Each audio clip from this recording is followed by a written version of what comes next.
ಬೆಳಗಾವಿ ಅಧಿವೇಶನದಲ್ಲಿ ಟಿಪ್ಪು ಸುಲ್ತಾನ್ ಹೆಸರಿನಲ್ಲಿ ವಾಗ್ಯುದ್ಧ. ಮೈಸೂರು ಏರ್ಪೋರ್ಟ್ಗೆ ಟಿಪ್ಪು ಹೆಸರಿಡಲು ಅಬ್ಬಯ್ಯ ಪ್ರಸಾದ್ ಒತ್ತಾಯ. ಕಾಂಗ್ರೆಸ್ ಶಾಸಕರಿಂದ ಬೆಂಬಲ, ಬಿಜೆಪಿಯ ಸದಸ್ಯರಿಂದ ತೀವ್ರ ವಿರೋಧ.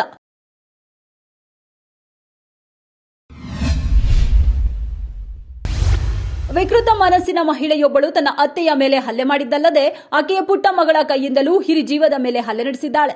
ಆ ಹಿರಿಜೀವಕ್ಕೆ ನೀನು ಇಲ್ಲಿಂದ ತೊಲಗಿ ಹೋಗು ಅಂತೆಲ್ಲ ಕಠೋರವಾಗಿ ಕಿರುಕುಳ ನಡೆಸಿದ್ದಾಳೆ.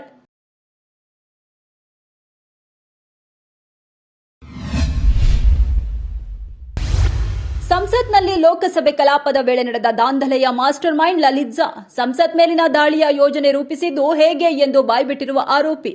ದಾಳಿಯಲ್ಲಿ ಪ್ಲಾನ್ ಎ ವಿಫಲವಾದರೆ ಪ್ಲಾನ್ ಬಿ ನಡೆಸಲು ಸಿದ್ಧರಾಗಿದ್ದ ದುಷ್ಕರ್ಮಿಗಳ ಗುಂಪು.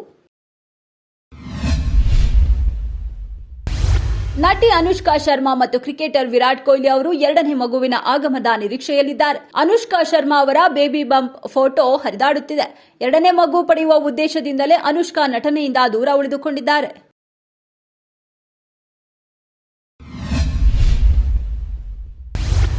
ಕಲಬುರಗಿ ಜಿಲ್ಲೆಯ ಹಾಗರಗ ಕ್ರಾಸ್ ಬಳಿ ಇರುವ ಜೈ ಹಿಂದ್ ಕಾಲೇಜಿನಲ್ಲಿ ಬಿಎಡ್ ಪರೀಕ್ಷೆ ಬರೆಯಲು ಬಂದಿದ್ದ ವಿದ್ಯಾರ್ಥಿಗಳು.